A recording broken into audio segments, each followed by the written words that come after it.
Hello everyone, it's Rick back again with another video, and today we're gonna start covering the last Chess Open, which was the tournament I played right after Famalicão Open.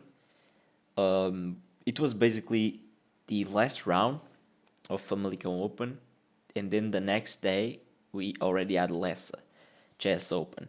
So yeah, in the first round I took a bye because I wanted some rest. I was tired from the 9 round tournament that I just finished, and I wanted to at least get a day of just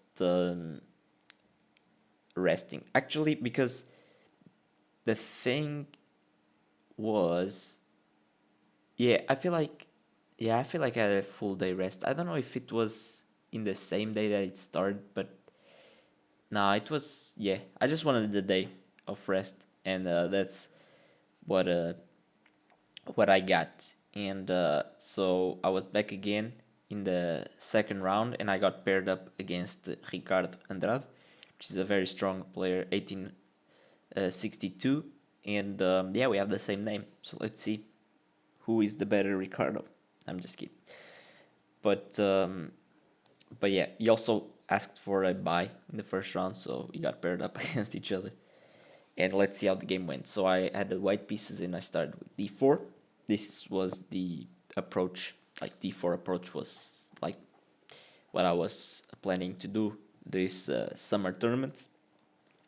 He went knight f6, I went knight c3, e6, and bishop f4, the Joe Bava London system. That's what I wanted to implement in these tournaments and what I've been playing as the white pieces. So he went a6, I went a3. a6 I never saw in this position, but I was like, if he has time to play a6 to stop any knight e5 ideas, bishop e5 ideas, I can also prevent bishop e4. So you went c5, I went e3, you went e5, knight f3, knight c6, bishop e2, bishop e7, h3. h3, I mean, to stop any like knight h5s going after my bishop, and he castle, he castle. So pretty much we have a pretty standard position for the London system, except that my knight is on c3 instead of d2, and this is bad. I mean, it's worse than the normal London system, I guess, because when he plays c5, I can't really support the d4 pawn with c3, but it's an opening. It's still playable for sure. He went b5, so just expanding on the queen side, good move here. You know, I was already like forced to make some decisions because I can't just ignore his expansion, otherwise I'll just get completely smoked in the queen side, and yeah, I'm not in time to create any counterplay on the king side. So here it took, and here I played a4, which looks like a very weird move and bad move, but you know, you'll see my idea. So a4, b4, knight e2, a5, and here c3. So like, I've seen a lot of these ideas just lure the black pawns into my territory, like b4, knight e2, you know, putting pressure on b4. And normally here always people play a5 to support b4, but here c3 undermining the black pawns, and I feel like this comes just in time to just liquidate the queen side and start creating some pressure on the king side, you know. So he plays bishop a6. Makes sense, trade his bad bishop for my good bishop. Here I took, it took with the rook. I played queen e2 with tempo attacking the rook, but he just played queen b6 defending the rook. Here, you know, the computer pretty much only likes c4 as advantage for white. I don't really understand c4, even looking at this now, so I just took the pawn. He took with the knight. Yeah, taking with the pawn would be better. I also was thinking about this during the game, and here, sorry, I didn't really know what I was gonna do, to be honest. Um, yeah, like the thing with going b3 here is that my knight is a bit weird, but at the same time I'm protecting a4, and he has an isolated pawn on b4. But the thing is that after like something like knight a5, you know, maybe I have to protect like rook, knight c1, protecting b3, and yeah, it's a weird position, you know. I feel like my pieces are not very well coordinated, but black pieces are also a bit weird, I would say. So we would have a game here, but my opponent played knight takes b4. I took the knight, so my knight is it's kind of terrible on a2, but maybe I could keep the knights with knight c3, something like this. Honestly, I don't think I considered it, but it doesn't look bad at all. But I just took the knight. It took with the bishop, and here I played knight d4. Knight d4 is not the greatest move. The engine here says rook fc1, taking the open c file, which makes sense. Rook ac1 with the same idea. But yeah, I played knight d4. He played bishop d6. He took, and I played rook fc1. So in the end, I got the open c file, which is very nice. Also, this rook on a6 is kind of weird. And yeah, now he plays rook a8 to connect the rooks.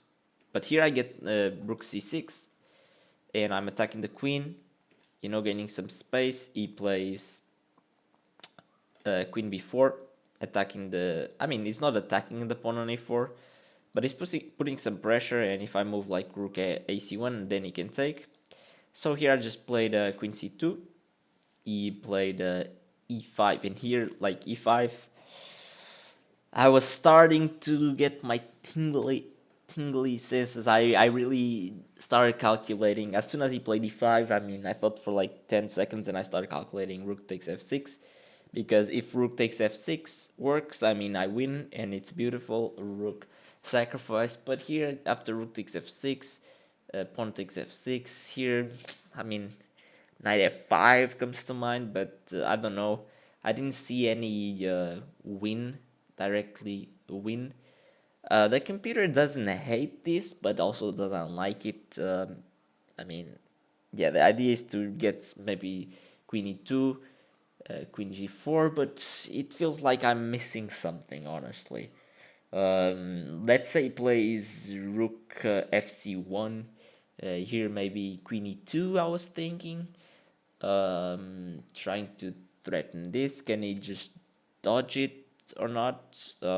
I can't really go 97 because it takes my knight, but yeah, here the computer just says king h8 and is actually equal even after something like queen h5. So yeah, after queen f8, but yeah, I didn't see a win here, and there was no win, so I didn't go for this. I just played knight b5. Here knight f5 was also possible, but I felt like knight b5 was better because it was supported by the a4 pawn. But yeah, I feel like it's both are good moves for sure. So he played rook fd8. Here I played rook c1. He played queen h4, which is a bit weird, but yeah, he has some ideas to maybe... I don't know. Actually, I can't really talk on queen h4 because I don't really understand it, to be honest. So, oh, maybe maybe he has ideas of knight e4, and then put pressure on f2, but you know, I don't know. So I went knight e6, which is a nice move. You know, just putting my knight on a great square, and maybe go for knight f5, supported by the queen, attacking this queen with tempo. Here he played 98, and here these are the types of moves where I feel like very good about my position, because when my opponent just goes back and tries to defend at all costs, you know that you're better and you know that you're doing very well. Otherwise, your opponent wouldn't make this type of passive moves. But here I played knight f5 with the idea of putting pressure on the queen. He played queen b4, and here the engine just says like rook c5 and I'm better, but you know, I just played b3. just protecting this pawn, I guess. Although it gives him some rook b8 with pressure on this pawn, but it could have done that earlier as well. I mean, even with the pawn on b2, he can always play here and pressure here. So I don't know. I didn't really see what to do, so I just played b3, and here my opponent played d4. d4 is very tricky, and I didn't realize how tricky it was. So he took, and here I played rook c4. And I kind of missed that he had d3. d3 is very annoying here. The computer wants rook takes b4, and after d takes c2 wants to probably just play rook c4, I would guess. No, oh, I have to play rook d4. Yeah, because if I play rook c4, he has rook d1 check. I didn't see rook d4. Yeah, I actually thought that d3 was a very, very, very tricky move. And yeah, here rook c4 is a mistake apparently. Or no, it's actually the best move.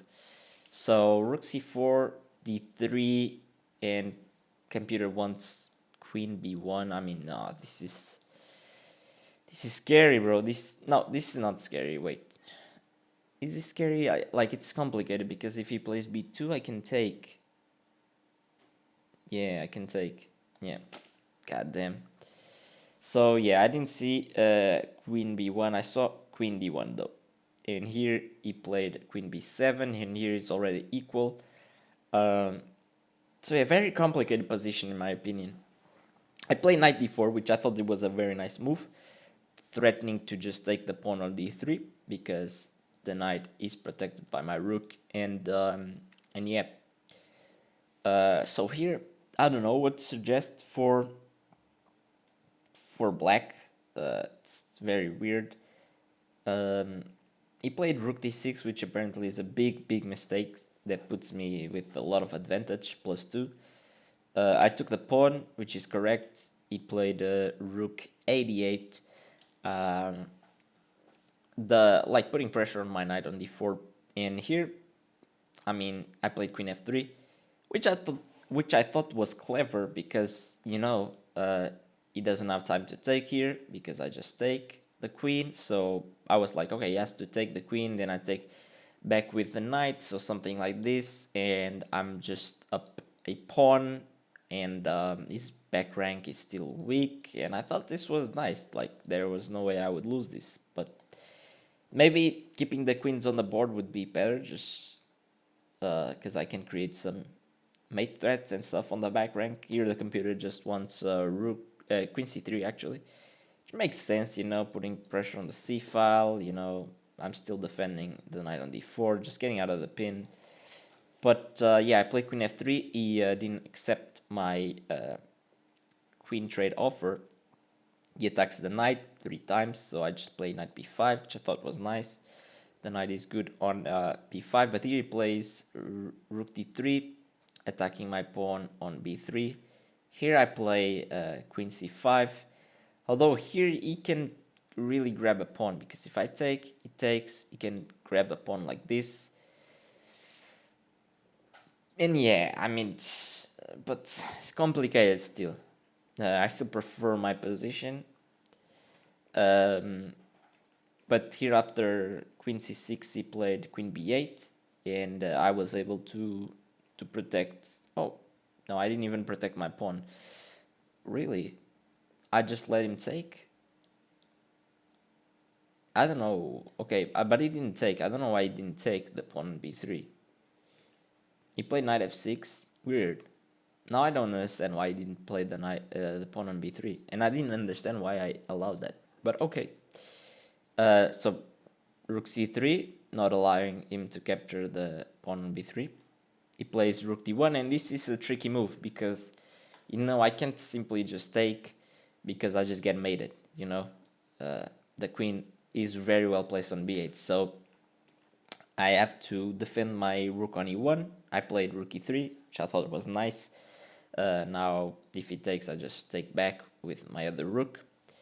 And here he played queen f4, which I thought it was a very, very tricky move and very annoying move to meet because, if I take, there's the same problem. He takes here, and I can't go on h2 if I block. It's just mate. So yeah, here I was very, very annoyed because I thought that I didn't see a good move for white. I thought about queen c3, but for some reason I didn't like rook here. And apparently this... Oh, he can't go here because he's back rank, right? Yeah, he's back rank. Like, he can't go here because I just take here. And when he takes, I just give check, check, boom. Okay, I didn't see this idea. Oh, that's unfortunate. I thought queen c3 would would still give him rook d2, and the idea with rook d2 is that he's pressuring the pawn on f2, right? And if I try to block like this, I lose because it just takes, and I can take back because of the pin. And yeah, I thought that also, like, I can't really play rook f1 because it just takes, and then he mates me. So yeah, I saw all these threats, you know, but I didn't see the fact that this back rank was weak and I could actually mate him. So yeah, I ended up playing queen f3, which is just bad. Here, after queen f4, the computer still gives advantage for white and just says queen c7. I didn't see queen c7, but it's nice. Threatening to trade the queen, sorry, in a different way, where I don't screw up my pawns. But here after queen f3, it just took.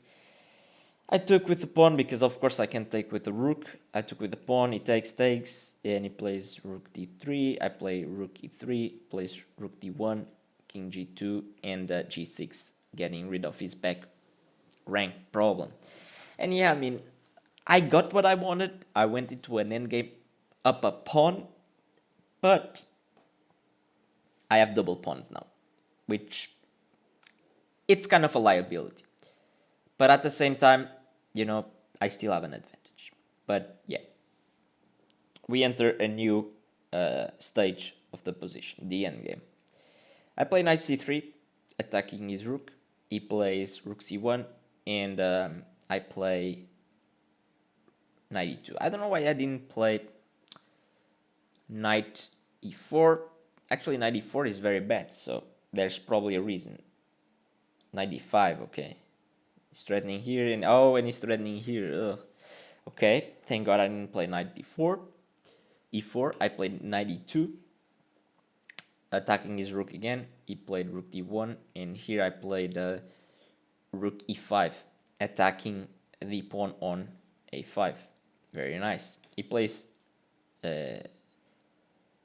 knight d5, which is apparently a mistake that gives me a winning endgame after check, which I played king g7 and rook a8. And after rook d2, attacking my knight, you might think that I need to move my knight or protect it, but I can actually take on a5, which I did. Very nice. If he takes my knight, I take his knight, and I'm up to pawns, and this is completely winning. No doubt that I would win this. So we played knight b4 here. And here I had a decision, and a very important decision. Where do I move my knight? Or do I protect it with rook e4? I didn't like rook e5, actually. I didn't really like this because, like, he has knight e3 attacking my rook, and it's weird. Like, I can't really go here because he hits me with this. So I thought, no, I can actually just take. Oh, this is weird. But yeah, for some reason I didn't like rook e5, probably a wrong reason. And I played knight g3. Here it's a bad move because it allows knight d3, attacking the pawn on f2. Here, yeah, the move was knight f4, preventing knight d3. And here it's still complicated because, let's just say rook b2. What would I do? Maybe rook here. And yeah, where is this knight going? This knight is starting to not have a lot of squares. Ugh, yeah, this is starting to not look that good for black because my pawns will start rolling. But here I play knight g3, and I thought that after knight d3 I just had knight e4, but the thing is that f5 is coming soon, not now because the rook is hanging, but he moves the rook to b3, attacking my pawn on b3, and after rook b5, defending the pawn on b3, here comes f5, dislodging my knight from the defense of f2, which is annoying. I play check. He should have gone king h6, but he makes a mistake and goes back, which gives me back the advantage. And here I had to find knight g5. I didn't find knight g5. I thought knight d6 would be a little bit better because it would be closer to my pawns when I start pushing them. Maybe this knight can help on that side of the board. But here I totally missed that he would take 2 pawns, honestly. I thought after king f2 he would just I thought they would just win 1 pawn, like after something like king g3. But the thing with king g3, why didn't I play? Oh, f4. I might have seen that probably. h4, and he wins the pawn. Yeah, I can't really go here. Yeah, because g2. Yeah, and then 95.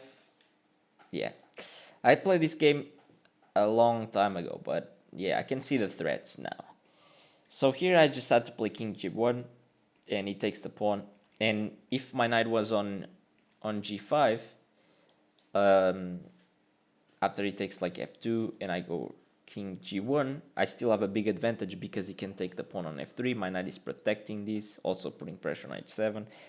I can maybe start thinking about pushing my pawns, and I have 2 connected pass pawns, so yeah, this would still be winning. His king is cut out of the game. Is never I guess he can play like something like h6 probably, but even something like this, king e8, and what do I do now? Do I just start pushing the pawns like with a5? I don't know. a5, rook a2. Yeah, maybe b3. Oh, I could actually go a6. Damn, I didn't see that. But now I see, because a6 takes. Whoops. Yeah, it's complicated. And when you start getting low on the clock, man, like, you just go for what you think it's safer, I guess. But yeah, knight g5 was good. But yeah, I went knight d6, takes, king g1, takes on f3.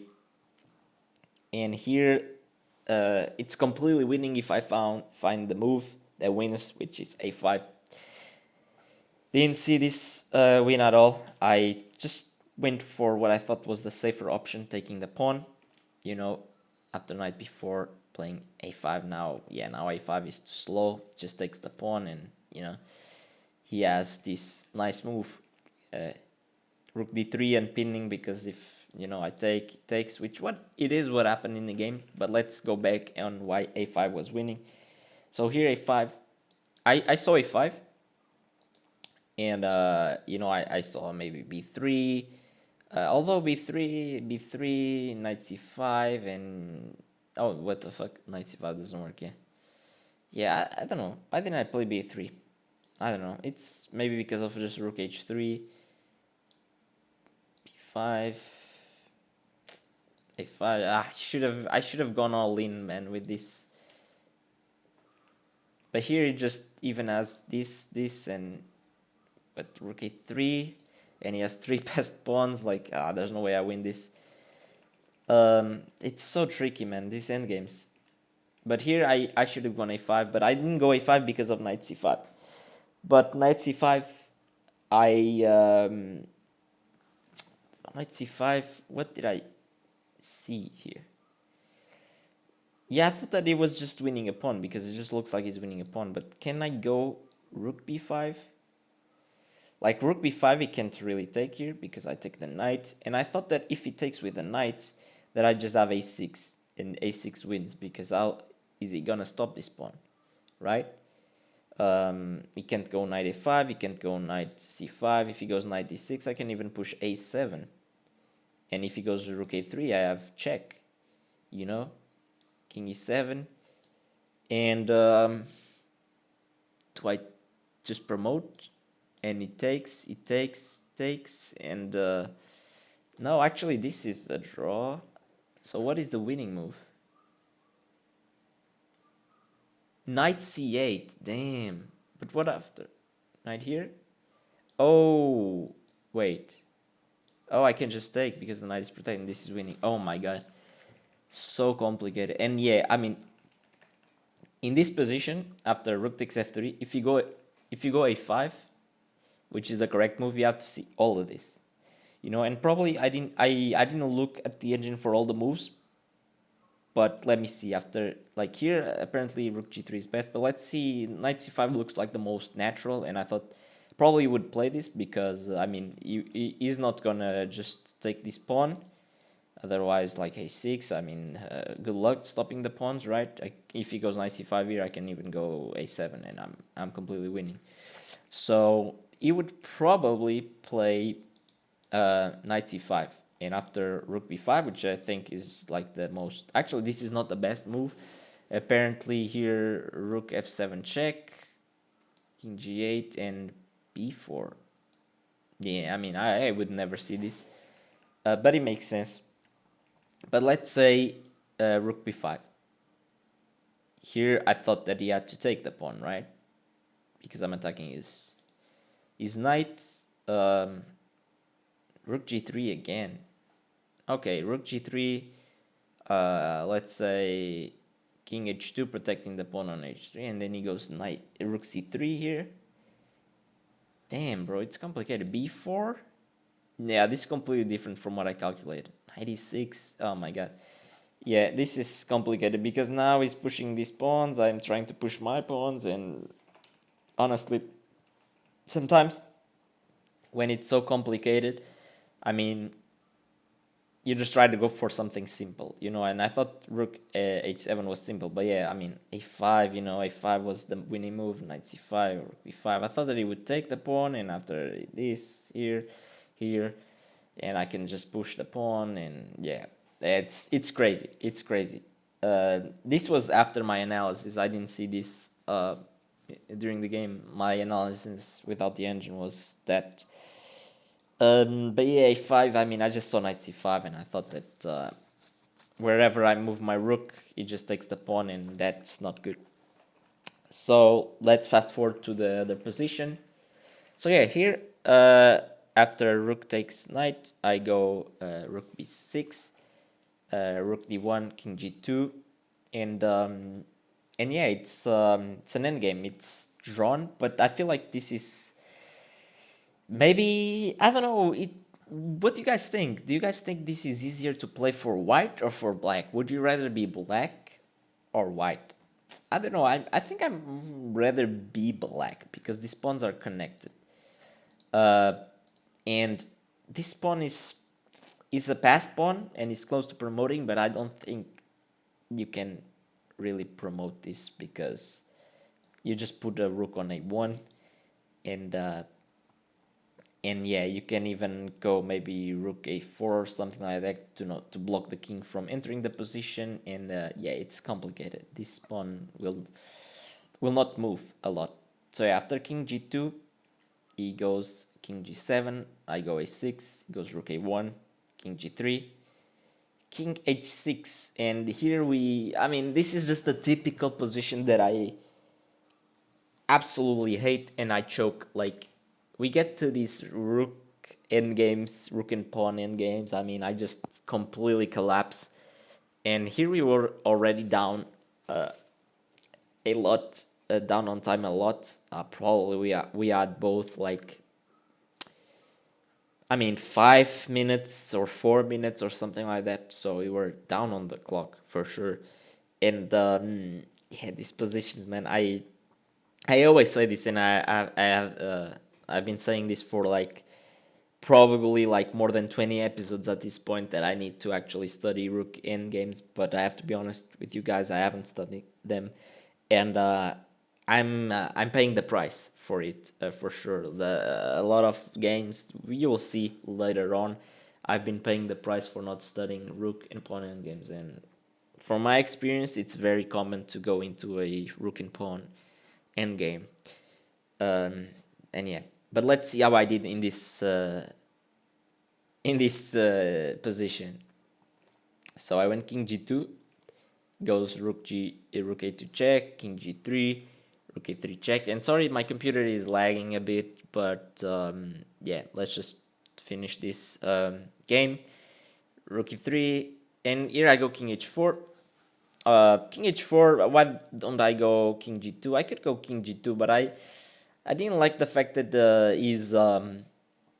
his king was starting to come into the position. Although you'll see that these moves don't really threaten anything. But I thought king h4 to stop any push on g5, and I mean, there's nothing going on. He's not gonna checkmate me, even though this king looks a bit like stuck.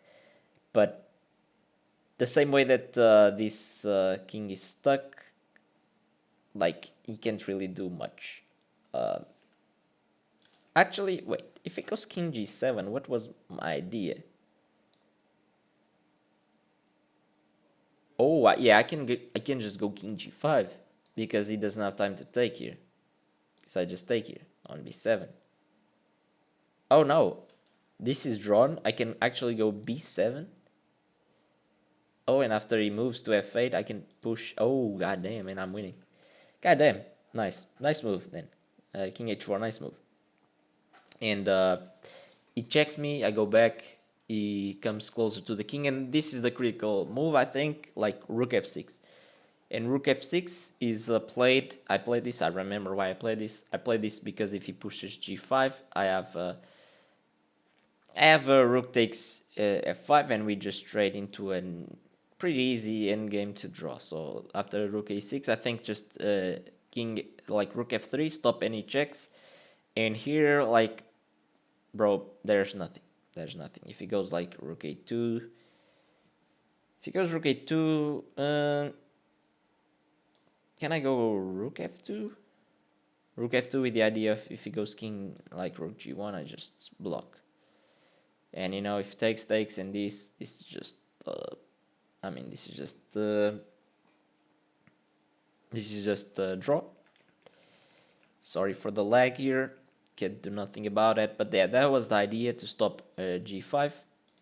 So he plays king g5, but here I just go back to b6, and he can't really push or come closer because, you know, king opposition. He plays rook a3, king g3, king rook a2 check, king f3, rook a3, king g2, and king h5 again, rook f6, king g5, rook b6, um, rook a2, king f3, rook a3, king g2, and f4.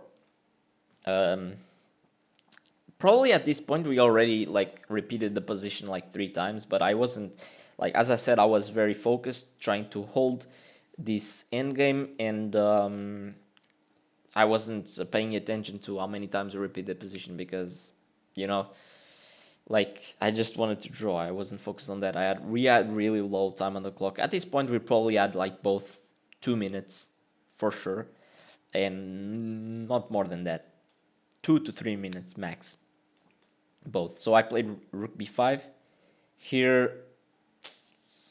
Here, if he plays king h4, he didn't play king h. Oh, he played king h4, and I played rook b6. Makes sense because now if he pushes, he loses the game to rook h6, which is very nice. But here he played king h5, not falling for that trap.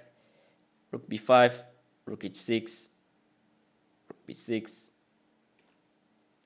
king g5 again, rook b5, king f6, rook b6, king f5, and h4. And here, this is a very critical position. I thought, like, if I just check here, he starts getting into the position, and this is very scary, allowing the king to come here, right? So I liked I liked very much h4 as a waiting move, as I'm passing the move to my opponent, and it's not so simple. Now e4, if he goes e4, he loses on g6, and now I'm playing for the win. I'm the one playing for the win probably. So yeah, h4 was a very nice move. It's very scary to move pawns in front of your king when in end games, like they become weaker, and it's very scary, but it works out for me. h4, very nice.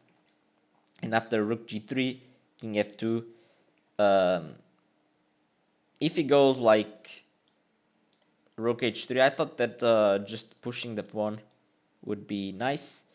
Apparently this is not as good as rook b5 apparently wins after what, king g4. I just put, oh, okay, yeah, rook g4, of course not, but what about this? Do I just go behind the, yeah, I go behind the pawn, and it's GG. So after king f2, he just plays rook a3 back, king g2, rook e2, king f3, rook a5, rook c6, rook a3, rook g2, rook a5, king f3, rook a3, king g2, and after 90 moves, we finally agreed to a draw, and my opponent stopped trying to beat me. And honestly, I was very happy with this game. Although I knew that I was better at various points in the game, it wasn't like very clear to me. And yeah, the end game is kind of sad that I was up a pawn. I had two no, I was up. Yeah, I was up 2 pawns at some point in the end game, and two connected passed pawns, and I just, you know, wasn't able to make it work from that position. Unfortunate.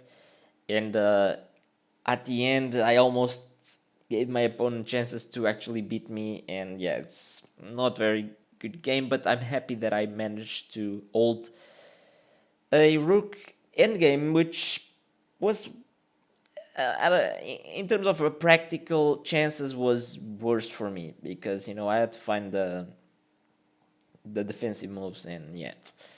But yeah, I managed to hold this game, which I was very happy about. Not every day do I manage to play well in a rook endgame, but I did this match, and yeah, very very nice. So yeah, was probably one of the longest, if not the longest video ever. Hope you guys in this series, hope you guys liked it, and prepare yourself, because tomorrow, or not tomorrow but next video, will be covering a very long game as well, and yeah, with a lot of fireworks, so stay tuned for that. And don't forget to like, comment, and subscribe. I really appreciate that. Bye bye, guys.